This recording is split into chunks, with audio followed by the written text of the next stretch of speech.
마가복음 1장 1절부터 4절까지 말씀을 우리 같이 교독하면서 봉독하겠습니다. 제가 먼저 1절 말씀을 읽겠습니다. 하나님의 아들 예수 그리스도의 복음의 시작이라. 선지자 이사야의 글을 보라. 내가 내 사자를 내 앞에 보내노니 그가 내 길을 준비하리라. 광야에 외치는 자의 소리가 있어 이르되 너희는 주의 길을 준비하라. 그의 오실 길을 곧게 하라. 기록된 것과 같이 4절 말씀을 같이 읽겠습니다. 세례 요한이 광야에 이르러 죄 사함을 받게 하는 회개의 세례를 전파하니. 아멘. 네. 광야에 외치는 소리라는 제아의 말씀으로 우리 김경환 전도사님 하나님의 말씀을 선포하시겠습니다. 하나님 아버지 감사합니다. 오늘도 저희들에게 주일 아침을 주시고 또 예배로 이렇게 불러주셔서 주님 감사합니다. 주님 저희들 사모하는 마음으로 이곳에 왔습니다. 주님께서 은혜를 주실 줄로 믿고 이 자리에 나왔습니다. 주님 말씀이 선포될 때 성령님께서 함께하여 주셔서 저희들에게 감동과 깨달음을 주시고 저희들의 일주일에 일용할 양식이 되게 하여 주시옵소서. 아멘. 예수님의 이름으로 기도합니다. 아멘. 한 주간 어떻게 잘 지내셨습니까? 네. 우리는 새로운 영화를 볼 때도 첫 장면을 놓치면 내용을 이해하기 어려울 때가 있습니다. 첫 장면에는 감독이 앞으로 전하려는 메시지가 압축되어 있을 수 있습니다. 이 마가복음도 그렇습니다. 마가는 예수님의 탄생 이야기부터 시작하지 않습니다. 다른 복음서처럼 족보도 기록하지 않았습니다. 곧바로 복음의 시작을 이렇게 선포합니다. 그런데 놀라운 것은 복음의 시작을 말하면서도 바로 예수님의 이야기를 시작하지 않는다는 것입니다. 오히려 구약 성경을 펼칩니다. 선지자 이사야의 글에 이렇게 시작합니다. 왜 마가는 복음의 첫 문장에서 구약을 인용했을까요? 그 이유는 복음이 어느 날 갑자기 시작된 새로운 종교가 아니라 하나님께서 오래전부터 약속하시고 준비하신 구원의 이야기임을 보여주기 위해서입니다. 많은 사람들이 신약은 신약이고 구약은 구약이다라고 이렇게 생각을 합니다. 그러나 성경은 하나입니다. 구약은 오실 그리스도를 기다리는 이야기이고 신약은 그 약속이 성취된 이야기라고 할 수 있습니다. 그래서 마가는 예수님을 소개하기 전에 먼저 하나님의 약속을 보여줍니다. 하나님은 이미 수백 년 전부터, 수천 년 전부터 그 길을 준비하고 계셨고 세례 요한도 예수님의 오심도 모두 하나님의 계획 안에 있었다는 것입니다. 오늘 우리는 마가복음 1장 2절부터 4절을 통해 마가가 왜 복음의 시작을 구약의 말씀으로 열고 있는지 함께 살펴보고자 합니다. 그리고 그 말씀 속에서 하나님께서 지금도 우리에게 준비하라고 하시는 것은 무엇인지 함께 은혜를 나누고자 합니다. 선지자 이사야의 글에 이렇게 시작하고 있지요. 원문을 직역하면 이렇습니다. 선지자 이사야에 의하여 기록된 바와 같이라고 읽을 수 있습니다. 우리 개역 성경에는 기록되었다는 말이 3절에 나오지만 원문에는 2절에 그렇게 시작하는 말로 나옵니다. 이 기록된 것과 같이라는 그 원문의 표현은 그 당시 신약에서 구약을 인용할 때 전문적으로 쓰는 용어인데 마가복음에만 7번 사용되고 있습니다. 이 기록된 것과 같이라는 말로 설명하는 것은 지금 예수님의 이야기가 뜬금없는 이야기가 아니고 구약과 연결되어 있다는 것을 말하고자 하는 것입니다. 구약에서 약속했던 말씀이 지금 이루어지고 있다고 인용할 때 사용하는 표현이라는 것입니다. 그럼 왜 선지자 이사야의 글에 하면서 구약의 예언을 이렇게 인용을 할까요? 예수 그리스도의 복음과 예수님과 세례 요한이 구약의 예언적 말씀에서 이해되어야 한다고 마가복음은 말하고 싶었던 것입니다. 그 구약에서도 이사야서의 예언, 그 이사야서에서도 한 줄로 요약한다면 이사야 40장 3절이 핵심 내용이라고 마가는 말하고 있습니다. 그럼 그 이사야의 예언적 맥락은 무엇일까요? 이사야서는 보통 두 부분으로 이렇게 나눕니다. 1장부터 39장 그리고 40장부터 66장 이렇게 보통 나눕니다. 심지어 어떤 이사야 주석은 각각 다른 사람이 쓸 정도로 내용이 조금 다르기도 합니다. 이사야서에서 예언 부분은 주로 뒷부분인 40장부터 마지막 장인 66장 뒷부분에 이렇게 많이 나옵니다. 이사야 40장부터 66장까지의 내용이 무엇이냐면은 그 바벨론의 압제로부터 이스라엘의 해방을 그렇게 표현하고 있습니다. 그 내용으로 이루어지고 있습니다. 또한 약속의 땅으로 가는 그런 여정과 새로운 하늘나라와 땅의 창조를 그렇게 묘사하는 글이 이사야 40장부터 66장에 이렇게 나타납니다. 한마디로 이사야 40장부터 66장의 큰 주제는 이스라엘의 바벨론 포로 상태에서의 구원입니다. 마가는 이사야 40장부터 66장의 시작 부분이 이사야 40장 30절을 인용하면서 우리에게 이사야 40장부터 66장의 내용 전체를 생각나게 하려는 의도가 있습니다. 바벨론 포로기의 이스라엘에게 찾아온 구원에 관한 이사야가 예언한 그런 시작하는 첫 구절이 40장 3절이기 때문입니다.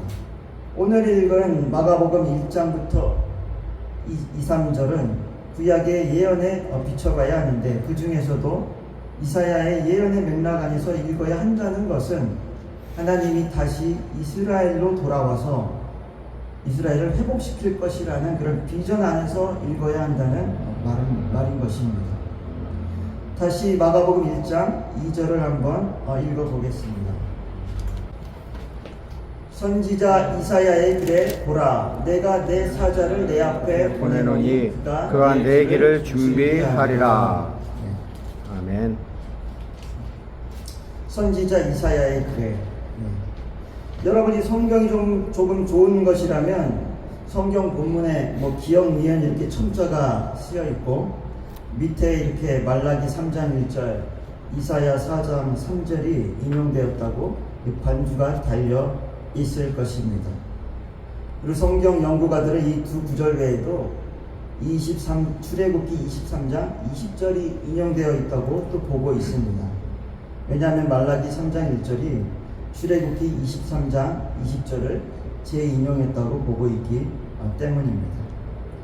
선지자 이사야의 글에 그런데 방금 말씀드린 것처럼 전부 이사야의 글이 아니지 않습니까? 첫 구절이 이사야서에서 인용된 글이면 그래도 좀 이해가 되는데 그것도 아니고 말라기나 출애굽기가 먼저 인용되고 마지막에 이렇게 이사야서가 인용되는 글입니다. 이사야서가 인용된 그 분량이 많냐? 그것도 아닙니다. 복음을 이렇게 특별히 선지자 이사야의 예언과 연결시켰는데 어떻게 이렇게 표면적으로만 보면 좀 틀린 것처럼 보이기도 합니다. 왜냐하면 1장 3절에 광야에서 외치는 소리에 대한 묘사만이 이사야서에서 온 것이고 1장 2절 그 뒷부분 사자에 대한 묘사는 출애굽기 23장 20절과 말라기 3장 1절의 말씀을 부분적으로 인용했기 때문입니다. 그러나 마가는 구원에 대한 그런 말씀에 대해서 율법서와 선지자서에서 모두 찾아내어서 함께 이렇게 인용하고 있습니다. 출애굽기가 율법서 아닙니까?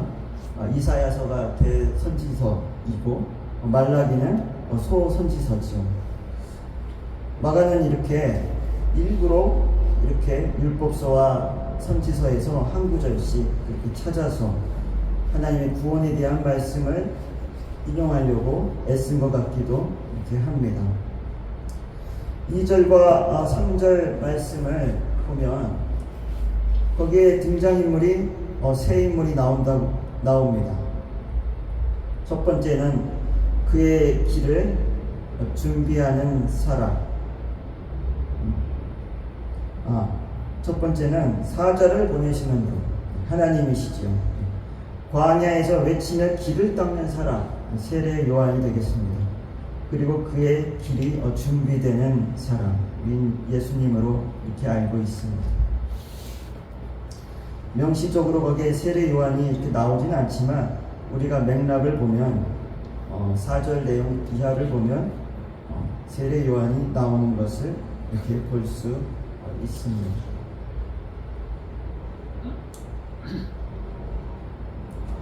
마가복음 1장 2절과 3절에 인용된 구약 본문을 한번 읽어보기 위해서 저희가 한번 나눠준 그것을 보면서 한번 읽어보겠습니다. 그 내용들이 인용되어 있기 때문에 그 내용을 제가 강의를 하려고 하기 때문에 한번 읽어보는 것이 중요할 것 같습니다.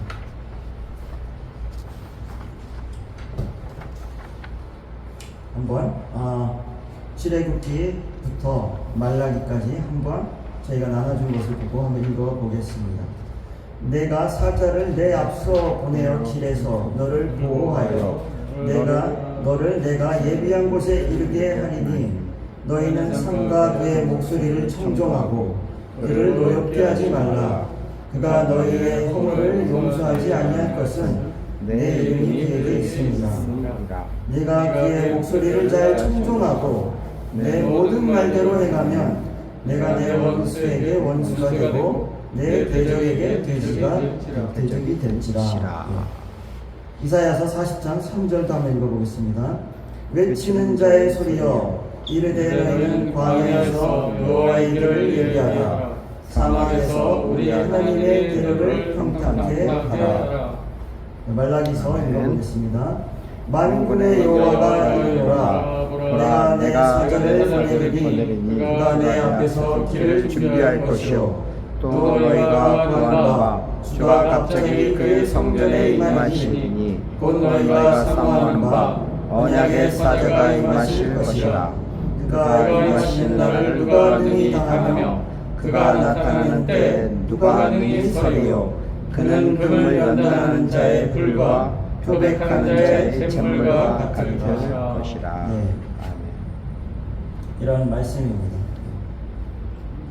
이 말씀들을 특정한 구절만 이렇게 인용하면서 섞어서 문장을 만든 게 마가복음 1장 2절과 3절입니다.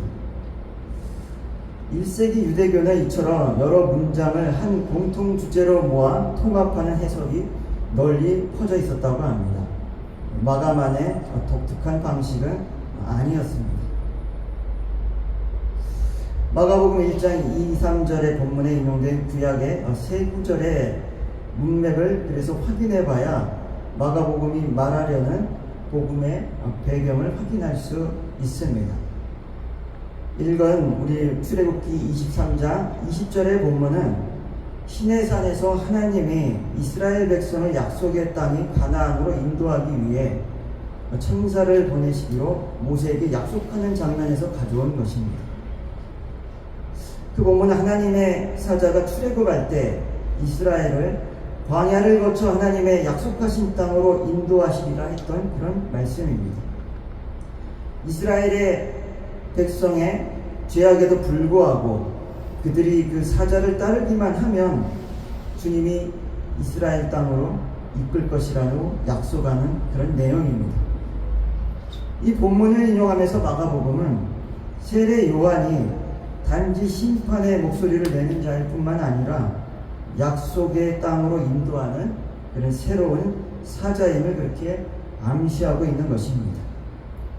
그리고 이사야서 40장 3절에 보면은 하나님이 이루실 영광스러운 그런 땅으로 이스라엘을 인도할 것을 선포하는 그런 말씀입니다. 말라기 3장 1절 말씀은 하나님의 백성에게 주의 오심과 심판의 날을 준비케 할 사자에 관하여 이렇게 일러주고 있습니다. 말라기는 하나님의 사자가 다시 일어설 것이며 하나님이 그의 백성을 심판하기 위해 길을 준비할 것이다 라고 이렇게 선포하는 말씀입니다. 말라기 3장 1절에서 6절에 의하면 하나님의 사자는 하나님의 길을 닦으며 이스라엘을 대항하는 전쟁을 일으킬 것이다 라고 이렇게 기록하고 있습니다. 말라기 3장의 그런 문맥은 회개하지 않고 우상을 숭배하는 이스라엘 민족을 하나님이 심판하신다라고 이렇게 말씀하고 있는 것입니다. 그러나 하나님께로 다시 돌아오는 이스라엘 안의 의인들은 임박한 심판으로부터 이스라엘에 남아있는 의인들의 회개를 준비하는 역할을 수행하고 회개하는 자만이 하나님의 심판을 면하고 회복될 수 있다라고 이렇게 경고하는 말씀을 하고 있습니다. 말라기 3장과 출애굽기 23장의 내용이 다 이스라엘의 신실하지 않음에 대해서 하나님이 하시는 말씀입니다. 하나는 약속에 대한 말씀이고 또 하나는 경고에 대한 그런 말씀입니다.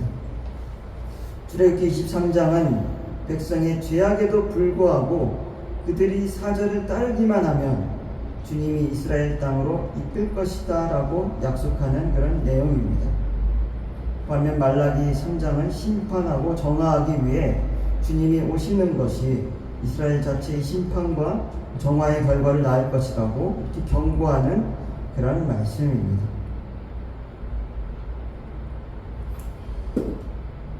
결국 그분의 오심이 백성들에게 기대하는 축복이 안 될 수도 있다라고 경고하는 말씀이기도 합니다. 이것이 구약 예언서 말씀을 끌고 와서 마가복음이 말하려는 복음의 시작의 내용인 것입니다. 이런 구약의 말씀에 비춰서 복음을 생각해야 된다라고 마가는 얘기하고 있는 것입니다.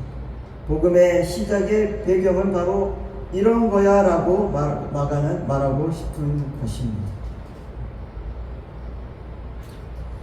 우리가 읽은 성경 본문에 보면 기록되었다라는 말이 3절에 이렇게 있는데 실제 원문을 보면 2절 시작할 때 그렇게 시작을 기록되었다는 말이 먼저 시작이 됩니다. 원문에 보면 카소스라는 그런 접속사로 시작되는데 그 뜻이 뭐뭐와 같이라는 것입니다. 이사야에 의해 기록된 것과 같이라고 그렇게 말씀이 시작됩니다. 그래서 우리가 이렇게 이사야의 예언, 그 선지자의 예언의 맥락을 우리가 이렇게 살펴보았던 것입니다. 본문에 보라, 내가 내 사자를 내 앞에 보내노니, 여기서 사자는 누구입니까? 우리는 세례 요한으로 알고 있습니다. 그러나 마가가 인용한 말라기에서의 사자는 누구입니까? 엘리야입니다. 말라기 4장 5절에 내가 선지자 엘리야를 너에게 보내노니 라고 이렇게 말씀하고 있기 때문입니다. 엘리야의 역할은 말라기 4장 6절 구약 성경의 제일 마지막 절입니다. 거기에 뭐라고 써 있냐면 그가 아버지의 마음을 자녀에게로 돌이키고 자녀의 마음을 그들의 아버지에게로 돌이키게 하리라, 이런 말씀이 있습니다. 이 말씀으로 봐서 그 엘리야의 역할은 여호와의 날이, 심판의 날이 임하기 전에 백성의 마음을 하나님께로 돌리는 것이었습니다. 엘리야 우리 잘 알지 않습니까? 엘리야가 무슨 일을 했습니까? 우상 숭배하는 이스라엘 백성의 마음을 하나님께로 돌이키는 일을 한 사람이 엘리야였습니다. 그러한 역할을 할 사람이 세례 요한으로 신약 시대에는 왔다, 올 것이다, 지금 왔다, 그렇게 말씀하고 있는 것입니다. 그가 내 길을 준비하리라. 그 말씀 3절에도 준비하라는 말이 나오고 2절에도 준비하다라는 그런 단어가 나옵니다. 2절에 준비하다라는 단어는 뭔가 건설하고 짓는다는 의미로 이렇게 사용이 되고 3절에 준비하다라는 말은 뭔가 해야 될 일을 미리 그런 준비한다라는 그런 단어의 의미가 있습니다. 그렇다면 세례 요한의 사역은 왕의 오심을 위해 길을 닦는 그런 준비를 하는 것이고 3절은 세례 요한의 외침을 듣고 백성들이 마음을 준비한다고 그렇게 볼 수 있는 것입니다. 2절에서 준비하는 자는 세례 요한이고 3절에서 준비하는 주체는 백성들인 것입니다. 그런 세례 요한은 무엇을 준비했습니까? 본문을 보면 따로 다른 게 없습니다. 광야에서 외치는 소리가 그냥 준비였습니다. 깨우치는 소리가 준비였습니다. 그냥 그걸 선포한 것입니다. 너희는 주의 길을 준비하라. 그렇게 선포했던 것입니다. 3절에 광야에 외치는 자의 소리가 있어 이르되 너희는 주의 길을 준비하라. 그의 오실 길을 곱게 하라. 마가가 인용한 이사야의 그래서 광야는 하나님께서 구원을 위해 오시는 곳입니다. 그리고 백성들에게 그분을 맞이할 준비를 해야 되는 곳이 이 광야인 것입니다. 광야는 바벨론에 끌려간 백성이 하나님의 그런 구원 역사로 유대로 돌아오는 곳입니다. 포로로 끌려갔던 백성이 광야와 사막을 통하여 이스라엘로 돌아왔던 곳이 광야입니다. 그리고 이 구원의 아름다운 소식은 광야에서 전해졌습니다. 너희는 주의 길을 준비하라. 이사야에 의하면 주의 길은 광야를 통과하는 하나님 자신의 길입니다. 승리의 길과 정복의 길이 아니고 하나님 자신의 그런 길입니다. 능력의 하나님이 이스라엘을 구원하기 위해 행진 중이라는 것을 그런 믿으라는 것입니다. 믿음으로 길을 내라는 것입니다. 우리가 하나님의 그런 길을 전용도로를 만들 수는 없습니다. 오직 믿음으로 그 길을 준비할 수 있을 뿐입니다. 그의 오실 길을 곱게 하라. 2절에 그 길, 3절에 주의 길. 원문에서는 호도스라고 이렇게 나옵니다. 주어 큰 길을 말할 때 사용하는 단어입니다. 주의 길이니까 당연히 큰 길이겠지. 근데 3절에 그의 오실 길은 트리포스라고 그 뜻은 오솔길, 또 작은 길, 밟아서 다져진 그런 길을 이야기하고 있습니다. 이 구절은 이사야서 40장 3절에 길을 예비하라, 사막에서 우리 하나님의 대로를 평탄하게 하라라는 그런 말씀에 비춰서 해석할 수 있습니다. 사막에 왕의 대로를 준비하라. 왕의 마차가 지나가려면 어떻게 해야 됩니까? 울퉁불퉁한 길을 평탄하게 이렇게 만들어야겠지. 평탄화 작업을 해야겠지. 광야에서 여호와의 길을 준비하는 과정은 높은 것은 낮아져야 하고 평탄화되어야 하는 것입니다. 높아진 인생이 낮아져야 하고 막힌 마음의 길은 곱게 펴야 되는 것입니다. 좀 듣기에 어려울 수 있지만 우리가 본문의 의미를 이렇게 돌아봤습니다. 그래도 저는 궁금한 게 좀 나왔습니다. 구약의 예언대로 사자를 보낸다고 했으니 물론 보내셔야겠지요. 근데 꼭 예수님보다 먼저 보냄받은 그런 사자가 필요할까? 그런 생각이 저는 계속 들었습니다. 그리고 방금 인용된 구약 새 본문을 보면 예언의 말씀인데 그 예언의 말씀들이 그냥 예언의 말씀이 아니고 하나님이 오신다는 그런 직접적인 예언의 말씀입니다. 그런데 그 본문들이 다 바로 내가 사자를 보낸다라고 그렇게 말씀하고 있습니다. 내가 오기 전에 먼저 사자를 보낸다. 이게 하나의 어떤 패턴 같습니다. 왜 그래야만 할까? 왕이 행차하기 전에는 길을 터주고 미리 알려주는 그런 전령이 있듯이 그런 사람이 필요한 것인가? 사실 왕이 와도 알아봐주는 사람이 없으면 그게 온 게 아닌 거죠. 알아봐야지 교류가 되고 소통이 되는 것이겠죠. 알아봐주는 그런 사람이 하나님께 필요했던 것입니다. 그리고 주님을 맞아들이기 전에 해야 할 것, 준비할 것이 무엇인지 알려주는 사람이 이렇게 필요했던 것 같습니다. 그 사람이 세례 요한이었던 것 같습니다. 그 당시 상황에서 세례 요한이 했던 일은, 필요했던 일은 무엇일까요? 저번 주에도 말씀을 드린 것 같은데 그 당시 유대인들이 기대했던 메시아상이 틀렸다는 것을 말해주는 그런 사람이 세례 요한이었을 것입니다. 그 당시에 사람들의 생각은 이랬습니다. 자신들을 압제하고 있는 그런 열방들이 아주 산산조각이 나기를 그렇게 바랬습니다. 그러면서 하나님의 약속을 지키며 그분을 섬기지 못하도록 오랫동안 억압했던 자들을 하나님이 복수하시고 화기할 것을 그렇게 기대했습니다.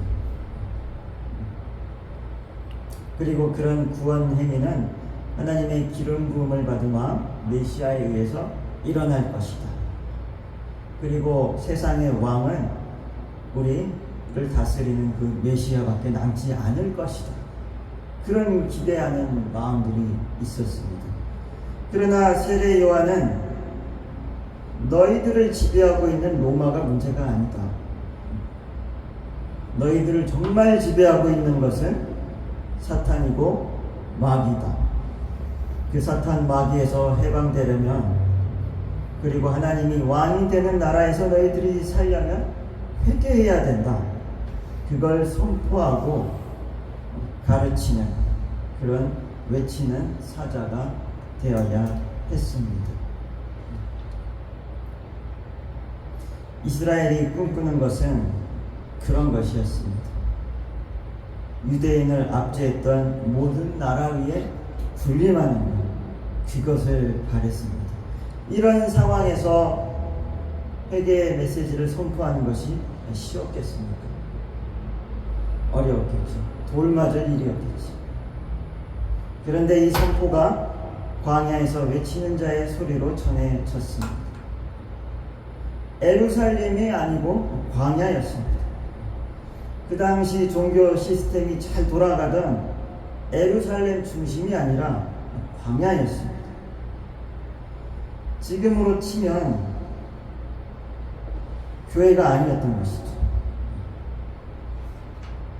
교회만 다닌다고 되는 게 아니다. 봉사만 한다고 되는 게 아니다. 헌금만 한다고 되는 게 아니다. 직분이 있다고 되는 게 아니다. 목사한다고 되는 게 아니다. 이런 말을 하는 것입니다. 이런 말을 성전에서 하기는 어려웠죠. 이스라엘 백성 중에 이런 선지자의 소리를 들은 사람은 광야로 내몰린 사람들이었습니다. 사실 광야로 행복한데 제발로 이렇게 가는 사람은 누가 있겠습니까? 그러나 내몰려 갔지만 그런 소리를 들을 수 있는 광야는 축복의 자리인 것입니다. 하나님을 만나는 곳으로 변할 수 있는 곳이 광야입니다. 실제로 그 당시 광야에서 여호와의 길을 예비하라는 그런 이사야서 40장 3절 말씀에 따라서 공동체 생활을 한 사람들이 있었습니다. 쿰란 공동체라고 있었습니다. 그들은 이사야서 40장 3절 말씀을 정말 곧이곧대로 믿었습니다. 거기에 이렇게 써있지 않습니까? 너희는 광야에서 여호와의 길을 준비하라. 그랬더니 정말 그 말씀 그대로 광야에서 준비를 한 것입니다. 사막에서 우리 하나님의 대로를 평탄케 하라.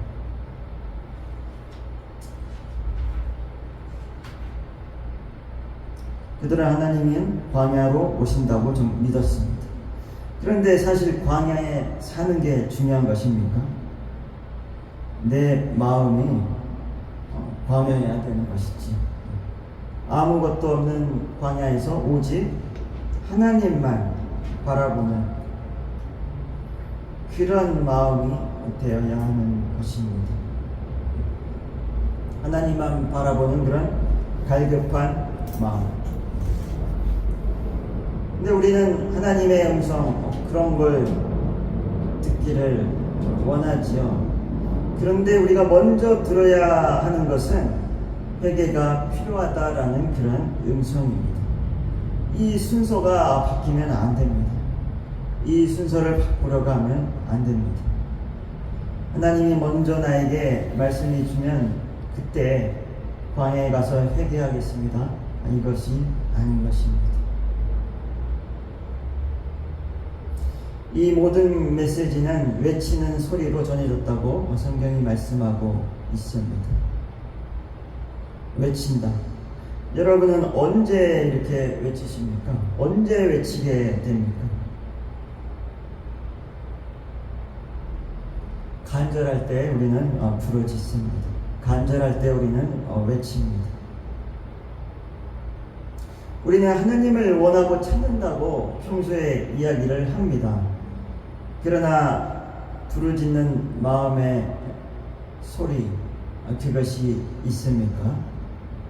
하나님께서는 너희들은 원해야 된다. 너희들이 원할 때 내가 간다.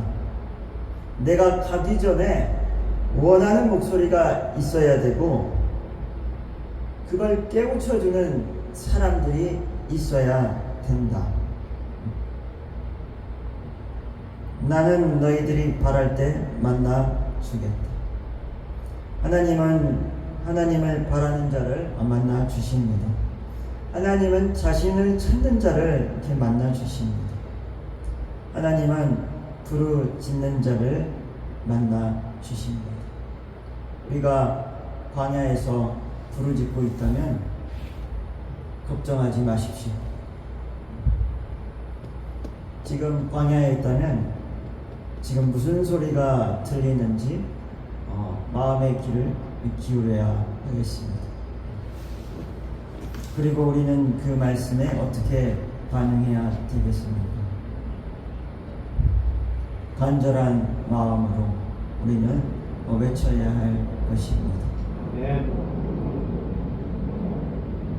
광야는 원래 이스라엘과 하나님께 큰 상징적인 의미가 있습니다.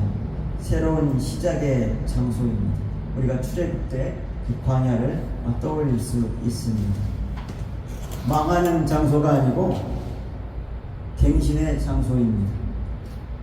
새로운 곳으로 가기 전에 우리는 광야에 머무를 수 있습니다.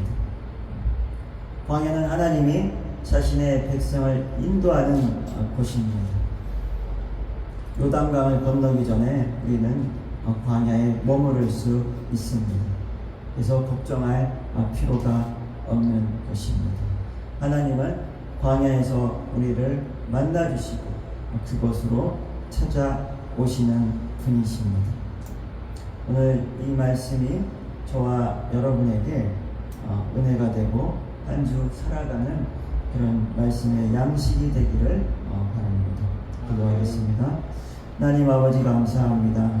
저희들 오늘 말씀으로 은혜 받기를 원합니다.